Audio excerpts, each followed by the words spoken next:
Dear students, आज के इस वीडियो में हम बीएससी पार्ट सेकंड के द्वितीय प्रश्न पत्र पेपर सेकंड मैथमेटिकल फिजिक्स का टॉपिक पी एन एक्स का उद्भव फलन generating function of P N X का अध्ययन करेंगे।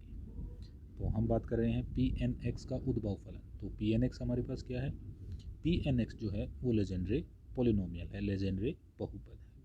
तो इस लेजेंड्रे बहुपद को किस फलन के द्वारा हम प्राप्त कर सकते हैं उसको हम नाम देंगे उद्भव फलन। तो हमने कहा फलन, मान लिया हमने फलन 1 minus two X T plus T square की पावर माइनस हाफ का टी के घातों के बढ़ते हुए क्रम में द्विपद विस्तार करने पर यह पाया जाता है कि टी एन का गुणांक लेजेंड्रे बहुपद पी एन एक्स आता है। इसलिए इस फलन 1 minus two X T plus T square की पावर माइनस हाफ को लेजेंड्रे बहुपद का उद्भव फलन कहते हैं।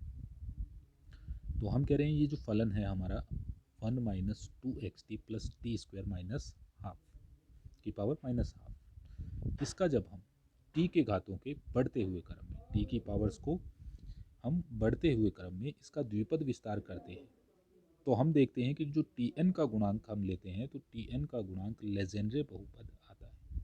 इसलिए हम कहते हैं कि ये जो फलन है हमारा, ये लेजेंड्रे बहुपद का उद्भव फलन या जेनरेटिंग फंक्शन कहलाता है। तो इसको हमने रिप्रेजेंट किया है इस प्रकार से। अतः फलन 1 minus two X T plus T square minus half equals to summation N equals to 0 to infinity P N X T N. तो इसका मतलब ये हुआ, इस फलन का यदि द्विपद विस्तार करें तो जो टी एन का गुणांक आता है वह हमारा लेजेंड्रे बहुपद होता है। तो इसलिए हम इसे क्या कहेंगे? यह फलन लेजेंड्रे बहुपद का उद्भव फलन कहलाता है। तो इसको प्रूव करने के लिए हमने फलन ले लिया। फलन लिया हमने 1 minus two X T plus T square की पावर माइनस हाफ। तो फर्स्ट टर्म और सेकंड टर्म ये और इसमें से सेकंड और थर्ड टर्म में हम देख रहे हैं टी कॉमन, टी हमने बाहर निकाल लिया। तो 1 माइनस टी ब्रैकेट में 2x माइनस टी की पावर माइनस हाफ, इसका हम द्विपद प्रमेय से विस्तार कर लेते हैं। तो द्विपद प्रमेय से हम विस्तार करें तो 1 प्लस एक्स की पावर n, इसका जब हम द्विपद प्रमेय से विस्तार करते हैं तो 1 plus N X plus N N minus one factorial 2 X square, फिर plus N N minus one, और ये हाफ नहीं, one N minus two upon factorial 3 X की पावर 3।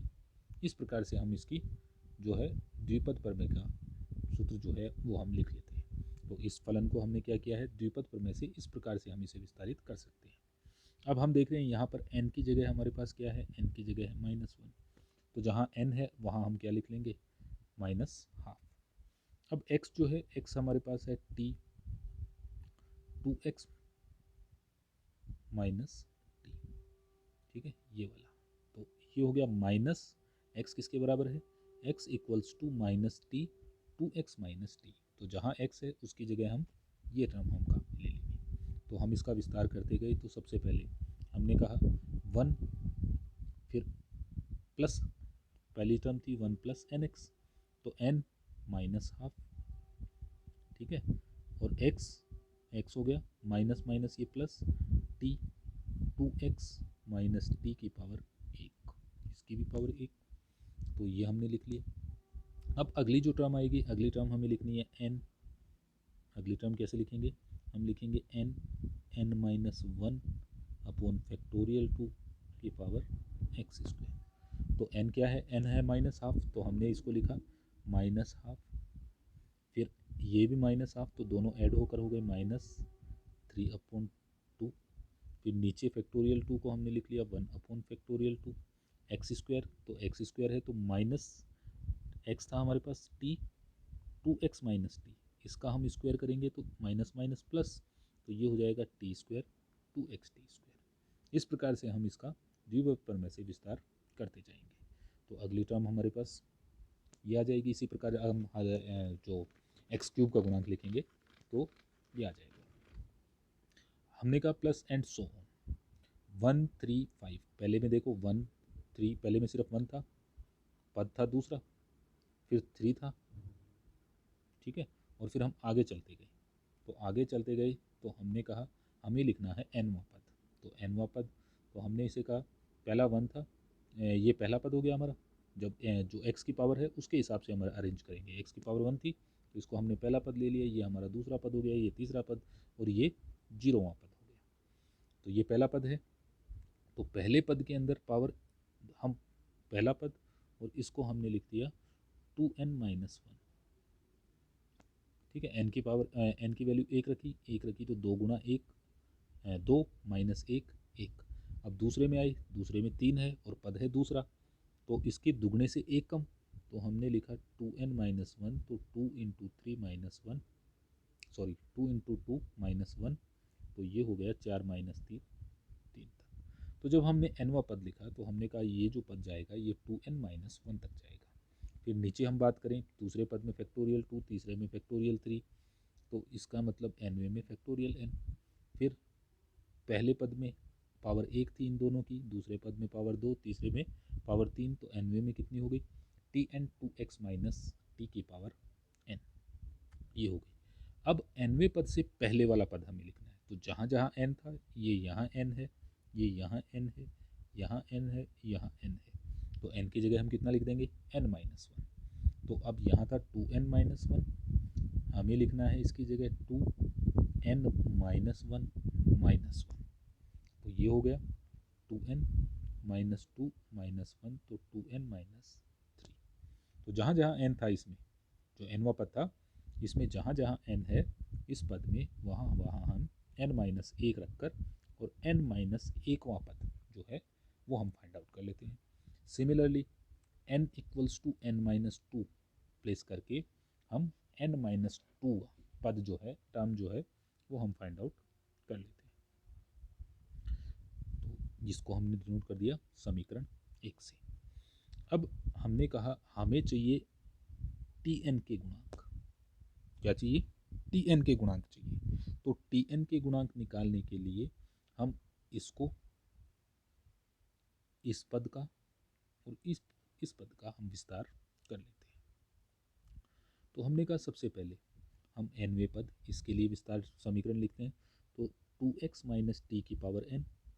अब इसका हमें विस्तार करना है, तो विस्तार करने के लिए nc0, पहले पद के लिए nc0, पहले पद की पावर n और दूसरे पद की पावर 0। अब दूसरे में गई nc1, पहले पद की पावर 1 कम हो जाएगी और दूसरे पद की पावर 1 बढ़ जाएगी। इसी प्रकार हम कंटिन्यू लिखते जाते हैं और हम कहाँ तक लिख लेते हैं, ncn 2x की पावर 0 माइनस tn, ये वैल्यू हमने लिख ली। अब हमने इसको लिखना शुरू किया, तो nc0 factorial n factorial 0 factorial n minus 0, जैसा हमने रोड्रिक सूत्र में किया था उसी प्रकार ये वही टर्म्स जो है हम यहाँ काम में ले रहे हैं। 2x की पावर n और माइनस t की पावर 0 को हम 1 लिख लेंगे। सिमिलर इसको लिखा factorial n factorial 1 factorial n minus 1, 2x की पावर n माइनस 1 और माइनस t की पावर 1, तो माइनस टी की पावर 1 लिखा तो लिख लिया माइनस 1 की पावर 1 टी। इसी प्रकार हमने टी स्क्वायर का गुणांक लिख लिया, अगली टर्म लिख ली और इसको हम कंटिन्यू लिखते जाएंगे। ठीक है, अब हम कर रहे थे इस पद का जिक्र, तो इसमें tn गुणा में और है और हमें चाहिए tn का गुणांक, तो हमने इसको tn से मल्टीप्लाई कर लिया इस इक्वेशन को। ठीक है, tn से मल्टीप्लाई करते हैं हम, ये सिर्फ ये 3 ही टर्म काम में ले रहे हैं, आगे की टर्म हम क्यों नहीं काम में ले रहे हैं, हम इसकी भी बात करेंगे। हमने इसको लिखा 2xn tn, मल्टीप्लाई कर लिया tn से, इसको भी मल्टीप्लाई किया tn से, तो ये थी tn और ये एक t, तो t की पावर n प्लस 1 हो गया। इससे अगला t की पावर n प्लस 2 होगा और अगला जो होगा t की पावर n प्लस 3 होगा। तो ये जो पद हैं ये हमारे काम के नहीं है, क्यों, क्योंकि हमें चाहिए सिर्फ tn के गुणांक, हमें किसके गुणांक चाहिए, केवल tn के गुणांक। तो tn का गुणांक यहाँ से आ गया 2x की पावर n। अब इस इक्वेशन में ये जो हमारे पास समीकरण 1 थी, इसमें अगली टर्म है 2x माइनस टी की पावर n माइनस 1, तो हमने इसको लिख लिया 2x टी की पावर n माइनस 1 और इसको हम हल करके लाए तो ये इक्वेशन इसी तरीके से आ जाएगी, बस n की जगह n-1 रिप्लेस हो जाएगा। तो हमने कहा 2x n की जगह n-1, n की जगह n-1, यहाँ n की जगह n-1 रखा, यहाँ n की जगह n-1, n की जगह n-1 रखेंगे तो n-2, यहाँ n की जगह n-1 रखा तो n-3 और t²। यहाँ तक लिख लिया हमने। अब यहाँ इसका जो मल्टीपल था वो कितना था, t की पावर n-1, तो t की पावर n-1 से इसे मल्टीप्लाई कर लिया हमने, ये यहाँ से, यहाँ t की पावर n-1 से इसे मल्टीप्लाई किया तो ये यहाँ मल्टीप्लाई हो गया। अगली जो टर्म थी, अगली टर्म कितनी थी, t की पावर 1, तो t की पावर 1 इससे मल्टीप्लाई हुआ तो tn, अगला पद जो आएगा वो tn+1 का आएगा, उससे अगला n+2 का आएगा, n+3 का आएगा। हमें चाहिए केवल tn के गुणांक, तो ये टर्म हमारी काम की नहीं, ये हमारी काम की नहीं। ठीक है, जो इसको हम आगे करेंगे तो देख लेंगे। अब हम और आगे चले तो अब टर्म आई हमारे पास 2x माइनस टी की पावर n-2, तो n-2 लिया, ये हो गया 2x टी की पावर n-2। तो देखिए जहाँ पर हमने n वाली इक्वेशन लिखी थी, ये वाली, यहाँ हम n की जगह क्या लिखते जाते हैं अब, n-2, तो हमने कहा ये वाली n के स्थान पर n-2, यहाँ n के स्थान पर n-2 और n के स्थान पर n-2 रखकर n-3 आ गया। सिमिलर यहाँ n की जगह हमने n-2 रखा तो n-2 और n-3 इससे आ जाएगा, n की जगह n-2 से ये कितना हो गया, n-4, ये वाला, और फिर आ गया t की पावर 3। ठीक है, अब हम आगे चले सॉरी ये t की पावर 2 आएगा, इसको थोड़ा ध्यान से देखना है, हमें t की पावर 2 यूज़ में लेनी है। अब इसको हमने मल्टीप्लाई किया है t की पावर n-2 से, क्यों, क्योंकि यहाँ पर जो मल्टीपल था वो कितना था, t की पावर n-2, इससे हमने इसको मल्टीप्लाई कर लिया। मल्टीप्लाई किया तो देखो फर्स्ट टर्म जो आएगी, फर्स्ट टर्म में मल्टीप्लाई एज इट इज़ हो गया t की पावर n-2, फिर यहाँ t है तो t इंटू टी की पावर n-2, तो इसकी एक पावर कम होकर t की पावर n-1, और यहाँ पर t की पावर 2 थी, ठीक है, वो इससे गुणा हुई तो यहाँ से आ गया हमें t की पावर n का गुणांक। तो अब ये काम का नहीं, ये काम का नहीं, इससे अगली टर्म जो आएंगी वो t की पावर n+1, n+2, n+3 इस प्रकार से आएंगी, तो वो भी हमारे काम की नहीं है, तो उनको हम छोड़ देंगे। अब हम बात कर रहे हैं कि भाई हमने सिर्फ ये t की पावर n तक ही क्यों लिया, n+1, n+2, n+3 हम काम में नहीं ले रहे। वो इसलिए नहीं ले रहे क्योंकि अगली जो पद आएगा उसमें t की पावर n+1 आएगा, ठीक है, और मिनिमम पावर यहाँ t की 0 आएगी, 0 आएगी तो इस 1 मतलब 0, t की माइनस टी की पावर 0 मतलब 1, 1 मल्टीप्लाई हुआ तो पहली टर्म tn+1 हो जाएगी, और अगली जो टर्म है वो बढ़ती जाएगी, अगली टर्म क्या होंगी, इंक्रीज होती जाएंगी। तो इसलिए हमें केवल t की power n 2x minus T की पावर n पद तक ही हमें लेना है, और अगर n+2 ले तो tn+2 आएगा, तो जो पहला हमें शुरू होगा वो t की पावर n+2 से ही शुरू होगा, जो कि हमारे काम के नहीं है। तो सिर्फ हम nवें पद तक ही इसका विस्तार लेंगे और उन्हीं का आगे विस्तार करेंगे। तो अब हमारे पास देखो समीकरण आ गई 2a, 2b और 2c। समीकरण इन तीनों को मिलाकर हमने समीकरण 2 बोल दिया।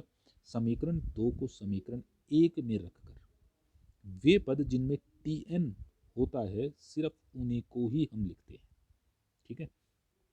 तो हमने क्या किया, देखो ये है, ये जो टर्म है t की power n 2x minus T की पावर n, इसको उठाकर हमने कहाँ रख लिया, इसको उठाकर हमने यहाँ रख दिया, और केवल जो पहला पद था उसी में 2n था, तो हमने क्या किया, सॉरी t की पावर n था ये, तो इस टर्म को इसके साथ गुणा करके, इसके साथ गुणा करके और हमने लिख ली, ठीक है।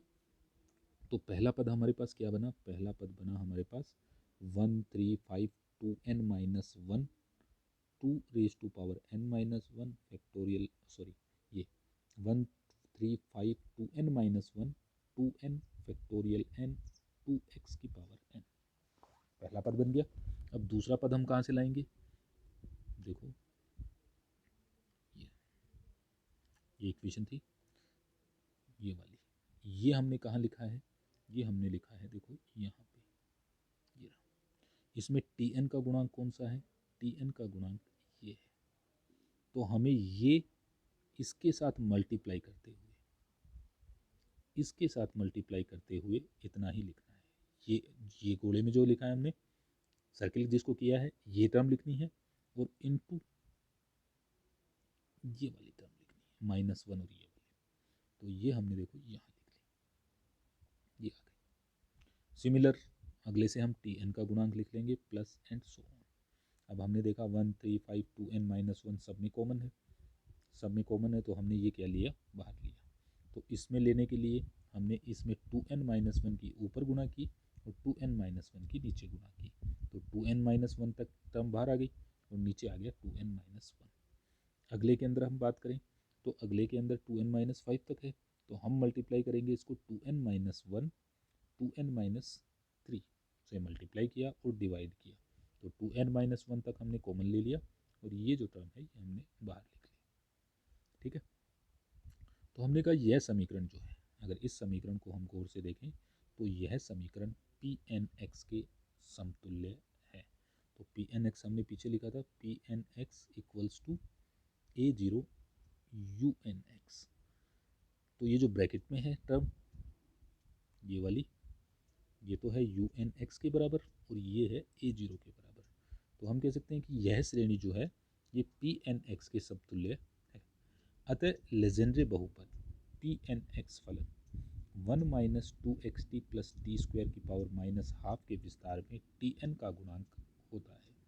तो कई बार एग्जाम में क्वेश्चन पूछ लेते हैं कि सिद्ध कीजिए कि लेजेंड्रे बहुपद फलन, ये जो फलन दे देते हैं कि विस्तार में Tn का गुणांक होता है, तो हमें यहाँ तक इसे कंप्लीट क्या करना है, प्रूव करना है। अब उद्भव फलन से Pnx के विभिन्न मान भी हम ज्ञात कर सकते हैं।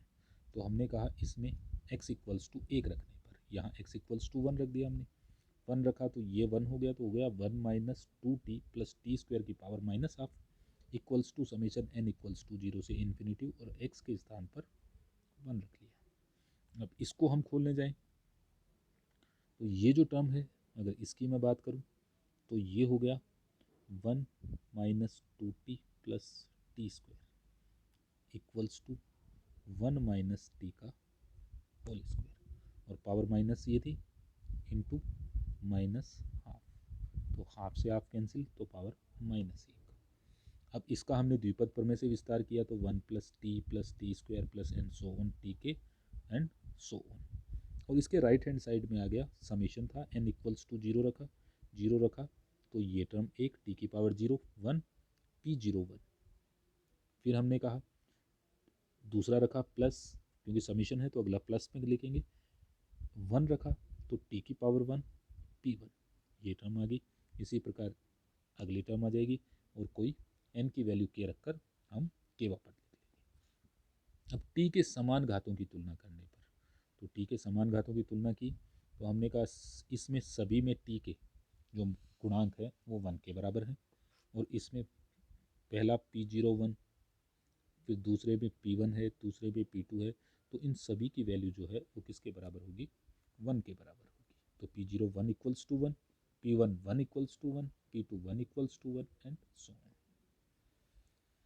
अब हमने कहा जो समीकरण 3 थी हमारी, इस समीकरण 3 में हमने x को -x से प्रतिस्थापित कर दिया, तो इसको x को -x से, तो -x से किया तो x के स्थान पर देखो समीकरण 3 ये यहाँ, तो ये तो हो जाएगा +2xt, यहाँ हो जाएगा -x, तो इसको हमने लिख लिया 1 + 2xt प्लस टी स्क्वायर की पावर -12 Pn - x t की पावर n। अब इसमें हमने समीकरण 3 को में t को -t से रिप्लेस कर लिया, -t से रिप्लेस किया तो लेफ्ट हैंड साइड तो वही रह जाएगी, राइट हैंड साइड के अंदर टी की पावर n जो है, ठीक है, इसको t को माइनस टी से रिप्लेस किया तो ये हो जाएगा -1 की पावर n टी की पावर n, ये इस प्रकार से लिख लिया, और ये हो गया -1 की पावर n टी की पावर n। तो समीकरण 4 और 5 की तुलना करें तो जब इनके लेफ्ट हैंड साइड इक्वल है तो राइट हैंड साइड भी इक्वल होनी चाहिए, तो राइट हैंड साइड इक्वल कर दिए, राइट हैंड साइड इक्वल किया तो P N minus X equals to -1 की power n P N X, ये एक महत्वपूर्ण परिणाम हमें प्राप्त